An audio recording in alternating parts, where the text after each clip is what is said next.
Et bonjour, bonjour, j'espère que vous allez bien. Je vous retrouve aujourd'hui pour vous parler de tout ce que j'ai aimé au mois de juin. Et je suis un peu mélancolique puisque c'est la dernière vidéo avant que je parte pour mes congés d'été. Si vous ne le savez pas, en juillet et en août, je déserte les réseaux sociaux, je pose mon téléphone dans un coin et je pars vivre ma vie. Donc voilà, je le dis quand même systématiquement chaque année, histoire que personne ne se demande où je suis passée et éventuellement ne s'inquiète. Et pour cette dernière vidéo, écoutez, nous avons pléthore, j'ai envie de dire, de favoris. Il y a des choses qui se mangent. J'ai un podcast, mais alors incroyable, que j'ai découvert vraiment très récemment. Une série, un petit peu de mode, donc si ça vous branche sans plus tarder, allons-y. Je commence avec un soin et là, on est sur un coup de cœur absolu et je suis tellement heureuse d'avoir découvert ce truc. Le gel crème, la crème gel. Excusez-moi, hein, je suis pas... La crème gel éclat au cerisier à fleurs. Bon, le nom de toute façon est un petit peu bancal. De chez Innisfree. Mon Dieu, ce produit, une merveille. Si vous suivez très assidûment, vous savez que moi, ces dernières années, en été, je ne jurais que par la crème, le gel crème Cloud Dew de chez Summer Fridays, qui est vraiment un produit que j'adore, qui correspond extrêmement bien à ma peau. C'est une espèce de texture gel légère, hyper hydratante, qui te laisse un très joli glow finalement sur la peau et qui t'apporte vraiment une hydratation, enfin tout du moins pour moi, tout au long de la journée, même en été, quand il fait chaud, que tu transpires, machin, etc. Donc j'adore ce produit-là de chez Summer Fridays.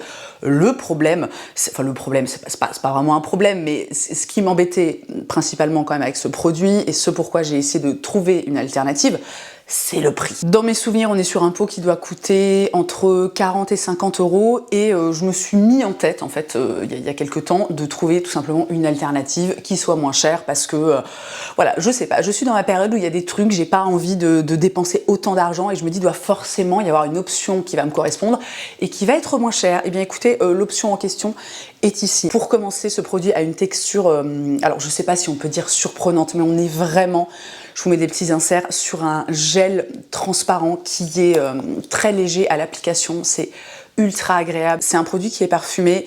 Vous savez peut-être que moi, en règle générale, j'ai plutôt tendance à préférer les produits qui n'ont pas de parfum, ou alors vraiment un parfum très léger. Mais là, l'odeur est tellement réussie. Ça sent...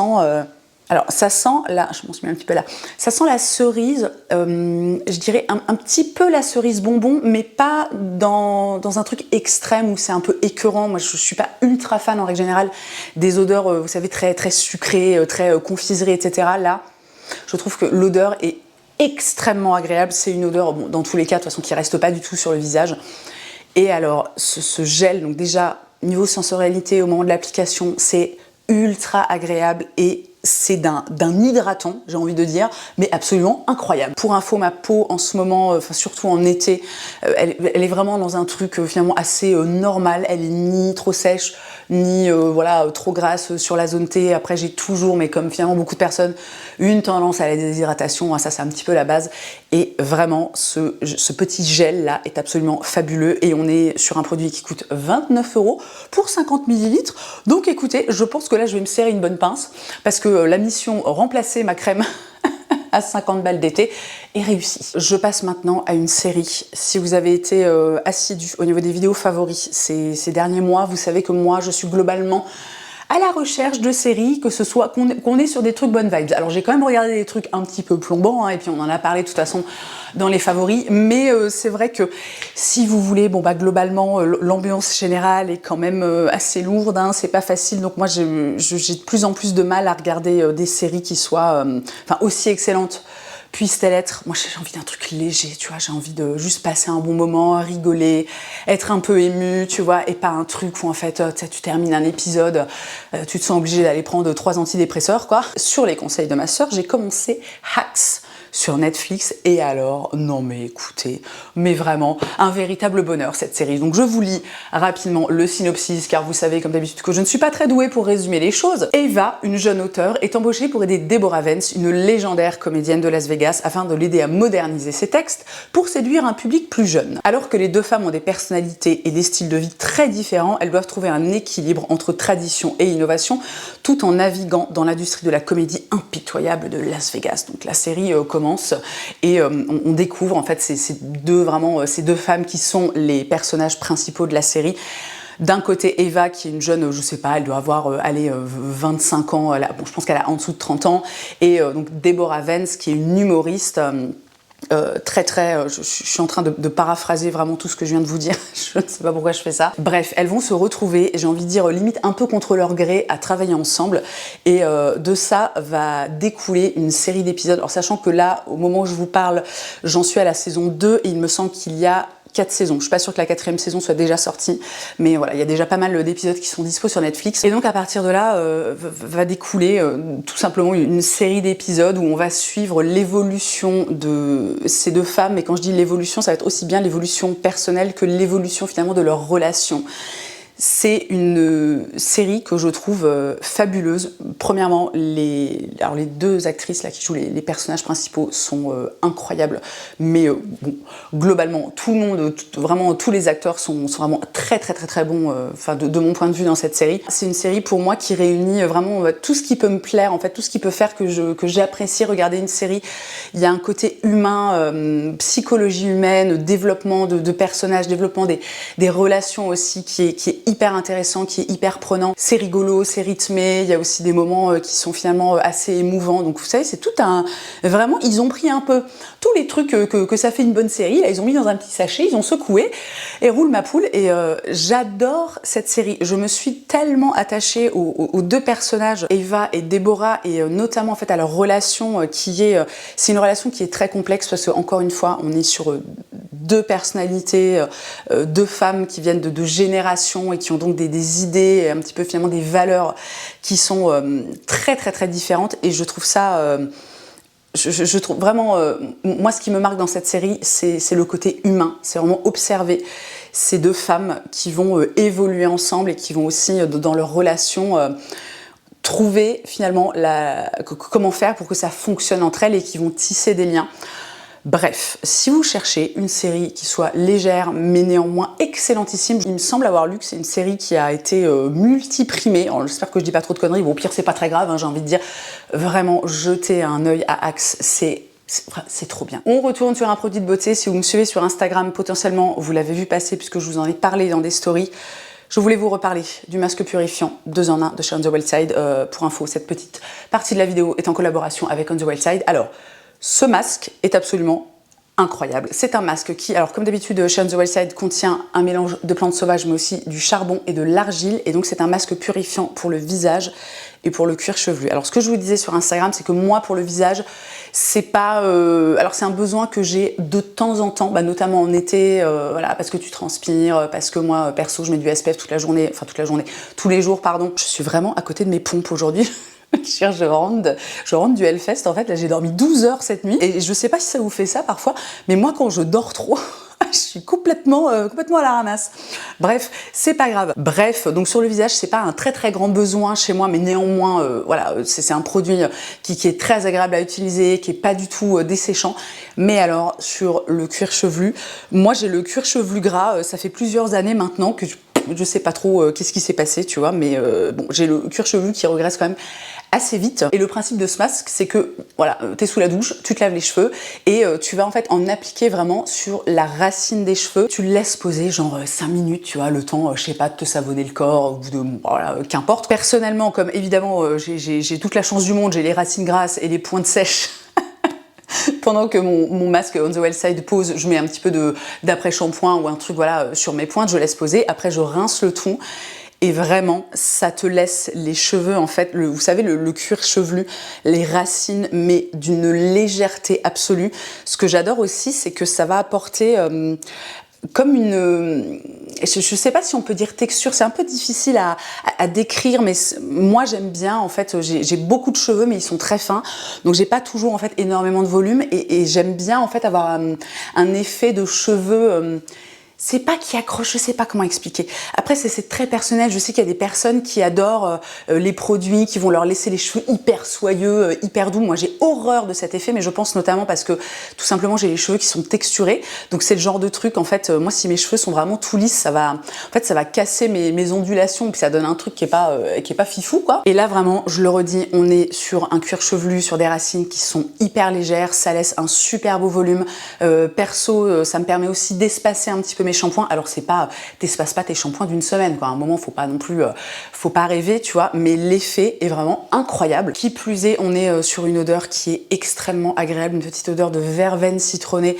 T'es vraiment dans un truc, enfin, en fait, au niveau de la sensorialité, c'est absolument génial. La texture du masque est très crémeuse. Donc, si jamais vous vous reconnaissez un petit peu dans mon profil de cuir chevelu gras, sachez qu'il y a actuellement une opération vente privée sur On The Well Side. Alors, je vais pas vous la faire à l'envers. En fait, j'ai pas les codes dans mon petit récap, mais je vais vous les inscrire sur l'écran et je vous les rappellerai dans la barre d'infos. Mais en gros, vous achetez un produit, vous avez 10% de réduction, vous en achetez 2, vous avez 20%, vous en achetez 3, vous avez 30%. Donc si vous aimez déjà la marque, si vous avez envie de découvrir ce produit ou d'en découvrir d'autres, vraiment, n'hésitez pas, je crois que 30% c'est une réduc que j'ai absolument jamais vue chez On The Well Side, mais en règle générale j'ai un code de 20%. Donc j'ai envie de dire que c'est un peu le moment ou jamais si ça vous branche, et sur ces bonnes paroles, on passe à la suite. J'ai découvert, et alors je sais pas dans quelle dimension parallèle j'ai vécu ces dernières années, parce qu'apparemment c'est un des premiers podcasts de France et tout le monde a l'air de connaître, mais pour moi vraiment c'est une découverte absolue, le podcast Légende.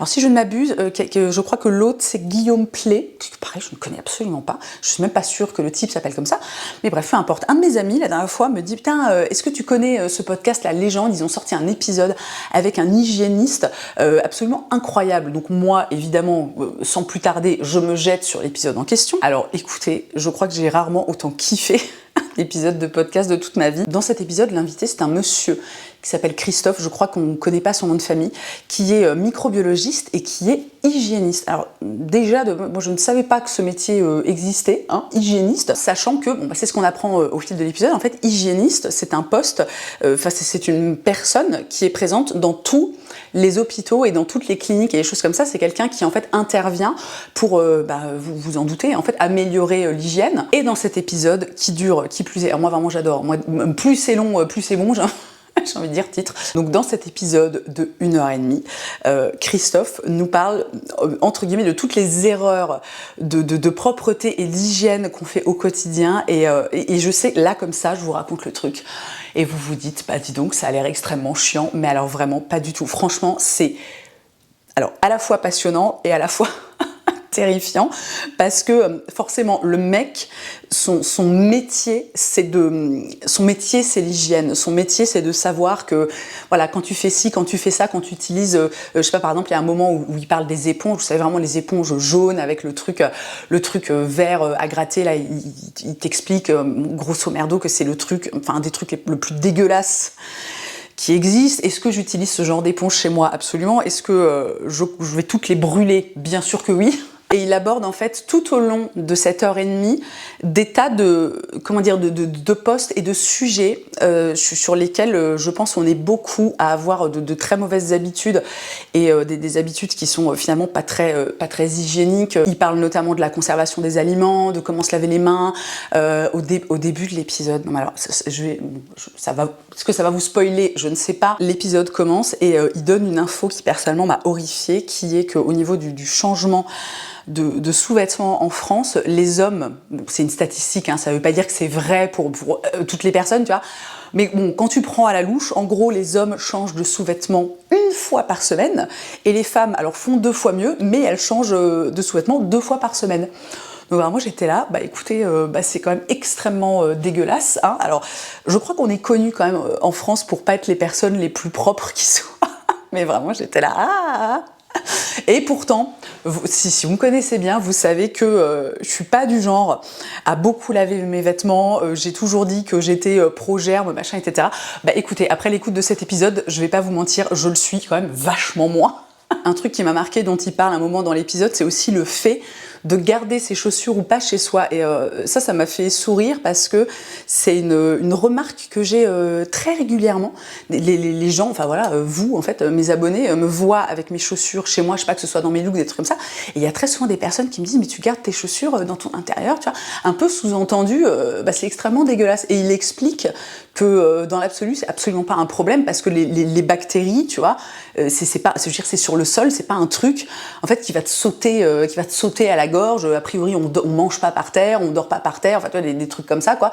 Alors il parle quand même du fait que bon, effectivement, c'est vrai que quand on a un enfant en bas âge qui va beaucoup marcher à quatre pattes, être par terre, etc., c'est pas idéal, mais il dit dans l'absolu, en fait, c'est pas ça le problème. Et surtout, un truc hyper juste et auquel j'avais jamais pensé, il explique que il y a beaucoup de personnes par souci d'hygiène qui vont par exemple retirer leurs chaussures quand ils arrivent chez eux, mais par contre ils vont poser leur sac à main ou leur sac à dos ou même les colis qu'ils ont récupérés dans leur boîte aux lettres, ils vont les poser sur la table de la cuisine ou sur des chaises ou sur le canapé, etc., alors que c'est des choses qui sont aussi finalement pleines de germes, pleines de bactéries, enfin qui sont bon, du point de vue d'un hygiéniste, tout du moins, qui sont absolument dégueulasses, tu vois, et couvertes de trucs qu'on n'a pas forcément envie d'avoir chez soi, quoi. Bon bref, je vais pas vous raconter tout l'épisode, sinon ça n'aura plus aucun intérêt que vous alliez l'écouter. Enfin si quand même, parce qu'en plus, le mec, enfin ce monsieur là, Christophe, il est hyper drôle, vraiment. C'est un super invité, quoi. C'est passionnant ce qu'il raconte.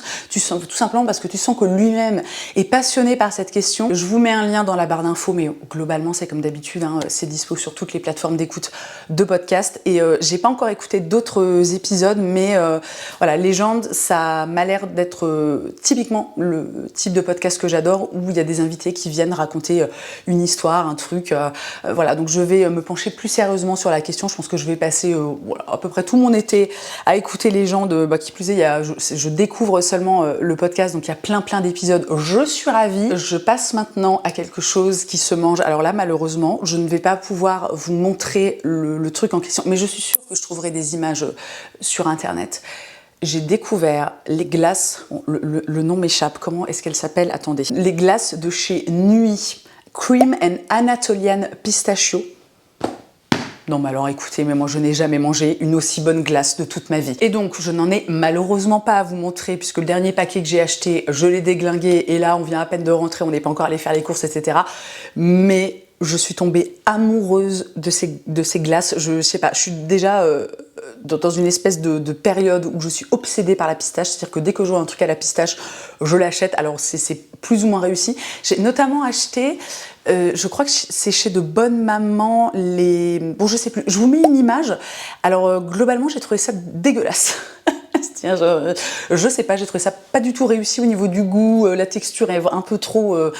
Bon bref, je vous passe le truc, mais alors, si vous kiffez la pistache, ces glaces sont incroyables. Alors c'est vrai que pour en avoir parlé avec quelques-unes d'entre vous, il y a certaines personnes qui m'ont dit qu'elles étaient un peu déçues parce qu'elles trouvaient que le goût de la pistache n'était pas hyper présent, mais justement, moi je trouve que c'est un super bon équilibre parce que tu as la saveur de pistache, sachant que, bon, j'essaie de vous décrire un peu le truc, en fait l'extérieur, la coque est en chocolat blanc, alors moi déjà ça, si vous voulez, c'est plié, moi c'est plié, c'est gagné, hein. Pour moi le chocolat blanc, de toute façon c'est toute ma vie, dans laquelle il y a des éclats de pistache et je crois des éclats d'amande, donc tu as vraiment un truc hyper... donc c'est fondant avec le chocolat blanc et en même temps c'est croustillant avec tous les petits éclats, genre mais c'est trop bon. Et en fait l'intérieur c'est de la glace à la vanille avec une espèce de crème à la pistache, alors qui encore une fois on n'est pas sur un truc ultra vénère de pistache, mais je trouve vraiment que la saveur est extrêmement bien équilibrée. Vous l'avez compris, si vous aimez la pistache, peut-être même si vous n'aimez pas la pistache, parce que encore une fois le goût est pas non plus extrêmement prononcé, mais vraiment goûter ces glaces. Et là Nuit pour moi c'est une super découverte. En fait j'avais jamais acheté de glace de cette marque. Nous, on avait plutôt tendance à acheter, vous savez, les glaces de chez Magnum. Et déjà, il y a quelques semaines, on était chez des amis qui avaient des glaces de chez Nuit. Alors, j'arrive pas à me souvenir quel était le goût, mais c'était absolument délicieux. Et franchement, je crois que... Enfin, je sais pas, hein, ça se trouve, parmi vous, tout le monde achète des glaces chez Nuit et moi, je suis juste complètement à la ramasse. Mais j'ai l'impression que c'est une marque qui est ultra sous-cotée, quoi. Franchement, leurs glaces sont trop bonnes. Je trouve que c'est vachement plus, en fait... je vais dire complexe, c'est peut-être pas le bon terme, mais encore une fois, je vous ai dit, je suis pas en forme, donc il va falloir être un petit peu indulgent, mais je sais pas, j'ai l'impression que c'est quand même vachement plus, entre guillemets, fun et riche que les glaces de chez Magnum, donc voilà, je pose ça là. Tentez votre chance. Prochaine fois que vous allez faire vos courses, allez faire un tour au rayon des glaces si vous tombez dessus et si ça vous a donné un petit peu envie, tout ce que je viens de vous raconter. acheté les glaces nuit Anatolian Pistachio, ou je sais plus comment ça s'appelle, là, un nom à coucher dehors encore. Et vraiment, j'espère que vous kifferez, mais autant que moi. Favori suivant, alors on est peut-être... Est-ce qu'on est hors saison? Je suis pas certaine parce que il s'agit d'un pantalon et il y a plein de gens qui portent des pantalons en été. Hein. Même moi, bon, c'est vrai que quand il fait très très chaud, j'ai tendance à mettre des shorts et des trucs comme ça. Mais parfois, en fonction des circonstances, un petit pantalon léger, tu vois, ça fait très bien l'affaire. Puis, en fait, globalement, il y a aussi des gens qui portent jamais, de shorts ou de jupes ou de trucs dans le genre. Écoutez, alors bon, là, ça ne rend rien. Qui plus est, le truc est noir, donc on dirait juste une tente, mais je vous insère des images. Ce pantalon de chez COS, si vous me connaissez bien, vous savez que moi dans la vie, j'aime les vêtements qui sont larges, dans lesquels j'ai de la place, dans lesquels j'ai envie de dire, je peux être ballonnée en toute tranquillité, hein, c'est vraiment quelque chose de très important pour moi. Et je tombe la dernière fois, je vais faire un petit tour sur le site de COS, tu vois. Je tombe sur ce pantalon et je me dis, oh purée, il a l'air, je sens direct la pépite, tu vois, un petit peu comme avec mon jean là, dont je vous ai parlé des tas de fois. Vous savez, mon jean très large, la bleue, bon, je vous mets une petite image que j'adore, qui est vraiment un smash hit absolu depuis que je l'ai acheté. Bon là, évidemment, là, il fait trop chaud, je le porte pas, tu vois. Mais je vois ce pantalon et tout de suite, je me dis, oh là là, ça sent... une fois de plus, ça sent la pépite, quoi. Et alors, ce truc est absolument fabuleux. Premièrement, on est sur une matière qui est très légère, qui est fluide, mais qui est pas fluide en mode, tu sais, le truc qui se tient pas, tu vois, qui a pas de forme. On a une taille élastique avec un petit cordon pour resserrer ou pour desserrer, hein, si besoin est. Et on est sur une coupe. Alors, c'est comme d'habitude, ça va pas plaire à tout le monde. Il y a des gens qui aiment pas s'habiller avec des trucs ou des... Voilà, où ils sont complètement perdus dedans. Moi, perso, vous l'avez compris, c'est ma passion. On est sur une coupe, j'ai envie de dire limite parachute. Les jambes sont super larges. La longueur est... vous savez, moi, je suis pas très grande. Je fais genre 1m62. Donc, la longueur pour les pantalons, c'est toujours quelque chose d'un peu délicat pour moi. Et je dois très souvent faire des ourlets, reprendre parce que c'est trop long, machin, nanana. La longueur est absolument parfaite sur moi. On n'est pas sur du 100% coton, mais sur 95%, donc franchement ça va, tu vois. Et je pense, ouais, la matière, il y a 5% d'élastane en fait. La matière est légèrement stretch. Je pense que si le fait qu'il y ait l'élastique à la taille fait que tout simplement ça fait ça fait qu'on atteint les 5% d'élastane, tu vois. Mais globalement, on est sur du coton, donc c'est naturel, c'est respirant, c'est agréable à porter en été. Et la dernière chose que j'adore avec ce pantalon, et que bon là une fois de plus à mon avis vous ne voyez pas du tout, mais je vous ferai un petit insert, c'est la matière, en fait la texture. Mais trop cool parce que, alors évidemment j'avais déjà des pantalons noirs, j'en ai deux, voilà, j'en ai trois maintenant parce que j'avais pas de jean noir, j'en ai acheté un il y a pas très longtemps qui d'ailleurs lui aussi est super, on en reparlera éventuellement mais pas maintenant parce que il fait 30 degrés, est-ce que tu as envie de mettre un jean? Je ne suis pas certaine. Il me manquait vraiment dans ma garde-robe un pantalon noir avec de la texture parce que je trouve que c'est intéressant en fait quand tu t'habilles, notamment quand tu t'habilles tout en noir. Moi j'essaie toujours, vous savez, d'avoir un contraste en fait entre les textures. Donc par exemple, je sais pas, en hiver, ça va être un pantalon en toile de coton, donc un truc qui va être assez lisse, avec en haut un pull, donc une maille, vous voyez, quelque chose qui a donc une texture très différente de ce que je vais porter en bas. Et j'avais vraiment envie de ce pantalon noir avec de la texture. Alors sachant qu'avant ça, ce qui faisait office de pantalon noir avec de la texture, pour moi, c'était un pantalon en lin que j'avais acheté de seconde main, et alors que j'adorais. Le truc, je l'ai lavé une fois, il a rétréci, je ne rentre plus dedans. Écoutez, voilà, donc c'était vraiment, qui plus est, enfin je veux dire, c'était même pas un achat, c'était un achat assez raisonné, parce que vous savez, cette année on essaie de, voilà, on essaie de faire attention à ce qu'on achète, et achat extrêmement réussi. J'ai hâte qu'on arrive à la fin de l'été, au début de l'automne, pour pouvoir le porter un petit peu plus. Bon après, honnêtement, hein, je vis en Moselle-Est, donc je ne doute pas une seule seconde qu'on va avoir des journées complètement pourries où il fera 15 degrés et où je pourrai le porter. Mais voilà, je vous en parle si vous aimez les mêmes choses que moi, si vous cherchez vous aussi un pantalon ultra confortable avec une matière qui a une belle texture. Voilà. Et je termine ces favoris avec un concert, un groupe que j'ai découvert au Hellfest, qu'au moment où je vous parle, je rentre, voilà, on est rentré hier du Hellfest, où ça a encore été, voilà, comme d'habitude, absolument fabuleux, très chaud, on a eu bien chaud, hein, une fois de plus. Et alors, bon, moi, c'était pas tellement mon année au niveau de la programmation, mais voilà, comme d'habitude, je veux dire, un festival où il y a, je crois, 180 groupes, tu trouves quand même toujours des petits machins à te mettre sous la dent. Alors j'ai fait des super découvertes, mais il y en a une en fait qui m'a marquée et où vraiment ce que j'ai ressenti devant ce concert était absolument mais incroyable. J'ai découvert The Who, qui est un groupe de métal mongol qui débarque sur scène avec alors ils ont pas tous, je pense, des vêtements traditionnels, mais notamment voilà, le chanteur. Je vous mets juste des petites images. Je pense que je peux pas vous mettre le son malheureusement dans la vidéo, mais je vais essayer de faire en sorte que ma description du concert et voilà, et de ce que j'ai ressenti éventuellement vous donne envie peut-être d'aller voir des vidéos ou des choses comme ça. Donc déjà visuellement c'est extrêmement beau. Ils avaient une grande statue sur la scène. Ils ont des très beaux vêtements. On n'est pas du tout sur un groupe qui débarque en fait en jean et en t-shirt sur scène.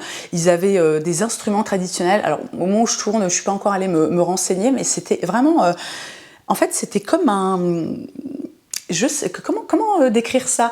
Vous voyez, comme une contrebasse, mais très fine. J'ai l'impression qu'il y avait 3 cordes sur le truc et ils jouaient avec un... Oh là là, le nom ne me revient pas. J'en ai parlé ce matin même à mon frère et je n'arrivais pas... Vous savez, le truc des violons, là, en crin de cheval, comme un archer, c'est comme ça qu'on dit, un archer. Je ne suis pas sûre. Bon, bref, de toute façon, je suis certaine que vous voyez de ce dont je veux parler. Et ils ont donc cette espèce d'instrument, là, qui est très long, au bout duquel, qui plus est, il y a une espèce de décoration, là, de tête de cheval, mais magnifique. Et en fait, le chant, bon, si je ne dis pas de bêtises, on est vraiment sur un chant traditionnel mongol. Et moi, on m'avait parlé de ce groupe, on m'avait dit, franchement, va voir, ça vaut le coup, c'est hyper intéressant, machin, tu vois. Et bon, moi, quand on me conseille un truc, si tu veux, bah, je vais voir, parce que c'est vraiment... bon, je savais pas du tout à quoi m'attendre, j'avais jamais écouté, je pense que j'en avais même jamais entendu parler. Et on est arrivé peut-être au 2e ou 3e morceau du set, et je suis restée mais scotchée pendant tout le reste du concert. C'est pas... comment dire ? C'est pas de la musique que j'écouterais, par exemple, chez moi ou dans ma voiture. C'est pas forcément... et encore, je dis ça, mais vraiment, je doute. J'allais dire, c'est pas forcément un groupe que j'irais voir en concert, voilà, s'il passait dans le coin. Mais honnêtement, je pense que quand même, on n'est pas à l'abri. Mais c'était... j'ai passé... En fait, ça m'a transportée. C'est vraiment... Ils m'ont attrapée avec leur musique, avec leur chant, avec leur costume. Il faut savoir aussi, je n'ai pas précisé, ils sont 8 sur scène. Donc, il me semble qu'il y a un guitariste, un bassiste. T'en as 2 qui ont donc ces espèces d'instruments là traditionnels. Je ne sais absolument pas comment ça s'appelle. Il y a un batteur et un percussionniste. Et c'était beau. Mais c'était beau, en fait, c'était magnifique et j'ai trouvé ça hyper émouvant, en fait, de voir, de voir ce groupe. Vous voyez, c'est quand même hyper particulier, quoi. Ils viennent, en fait, avec leur culture musicale, leur culture d'instruments, leur culture vestimentaire et les voir, en fait, parce que j'ai pas précisé, mais ils étaient sur la main stage, donc ils ont joué dans l'après-midi, tu vois, mais c'était blindé. Et j'ai trouvé ça en fait vraiment magnifique et super émouvant. Bon, je vous lis quand même le petit truc qu'il y a écrit sur Wikipédia. Hein. The Who est un groupe de métal mongol formé en 2016 à Oulan-Bator. Si je ne m'abuse, Oulan-Bator est la capitale de la Mongolie, en incluant des instruments traditionnels. Ah bah voilà, ils le disent, tels que le morinkur. Donc ça doit être ça, cette espèce de... Bon, je vous remets une image hein, du morinkur. Magnifique ce truc, vraiment tellement... Tu sais, tellement plus fancy qu'une vieille guitare. Non mais j'adore les guitares, vous voyez ce que je veux dire quoi. Ainsi que du chant, oh là là, alors là le mot est pas facile, ainsi que du chant koumi, donc j'imagine que c'est un chant traditionnel mongol. Le groupe appelle le genre musical du Hunurok, Hu étant un mot racine mongole pour humain, et bref. Vous l'avez compris, c'était franchement c'était fabuleux. Je sais pas, j'essaierai peut-être de vous trouver une vidéo de live ou un truc. Je suis pas certaine que ce sera aussi poignant que de vivre le truc en vrai, mais je pose ça là. Si vous aimez bien, en fait, c'est difficile de dire de la musique traditionnelle, parce qu'en fait, au final, c'est du métal, tu vois. Voilà, il y a la batterie, il y a de la grosse gratte, tu vois, mais c'est... En fait, moi, je suis hyper touchée par les groupes qui mettent en avant la culture, en fait, une culture, un pays, vous voyez, là d'où ils viennent, notamment un groupe que j'adore, enfin que j'ai vu deux ou trois fois, je crois, au Hellfest, et à chaque fois c'est un immense plaisir, c'est Amon Amarth. Alors eux, on est dans un style complètement différent, c'est vraiment des vikings, des machins, tu vois, et la musique en soi, vous voyez, c'est pas quelque chose forcément que j'aime, mais c'est vraiment de voir des humains partager quelque chose comme ça d'aussi fort, et je pense qu'il est aussi important pour eux, qu'ils aiment tellement. Voilà, c'est juste incroyable. Donc je pose ça là. Je sais pas dans quelle mesure vous pourrez les voir, mais j'avais vraiment envie d'en parler parce que ça m'a marqué, quoi. Voilà, tout simplement. Ok, et j'ai fait le tour de ces choses, enfin des choses que j'ai le plus aimées au mois de juin. Petite mention spéciale quand même, on parlait du Hellfest juste avant, mention même très spéciale pour toutes les personnes que j'ai croisées. Je sais pas si on aura...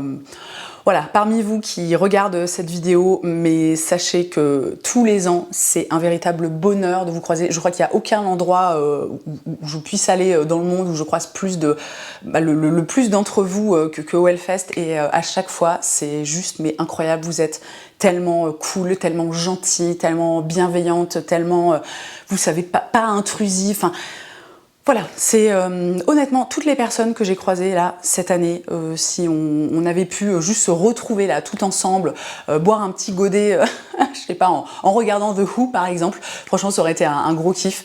Donc je tenais à vous remercier. C'est un peu niche là, ça s'adresse vraiment à une toute petite partie de ma communauté, mais j'avais envie de le dire parce que c'est important. Et sur ces bonnes paroles, écoutez, j'espère que ces favoris vous auront plu, que ça vous aura permis, comme d'habitude, de faire des jolies découvertes, ou qu'au moins vous aurez été divertis, hein, que vous aurez passé un bon moment. Si c'est le cas, n'oubliez pas de laisser un petit like. Vous pouvez aussi, si ce n'est pas déjà fait, vous abonner. Alors en règle générale, je vous dis, si vous voulez me retrouver de façon plus régulière, retrouvez-moi sur Instagram. Mais là, ces 2 prochains mois, vous ne me verrez pas sur Instagram. Mais comme d'habitude, je reviendrai au mois de septembre en pleine forme avec la pêche, hein, enfin on l'espère. Je vous souhaite un très bel été, je vous souhaite de vous amuser, de vous reposer si vous en avez besoin, de vous ressourcer, ça a priori on en a toujours besoin. Moi je vous conseille, mais bon comme d'habitude, hein, c'est à prendre ou à laisser. Si c'est possible pour vous, de vous éloigner un petit peu des réseaux sociaux, parce que ça fait toujours du bien d'être un peu plus finalement dans la vraie vie. Dans tous les cas, je vous remercie d'avoir passé ce moment avec moi. Je vous souhaite une très belle journée, je vous souhaite un merveilleux été. Je vous embrasse et je vous dis à la rentrée.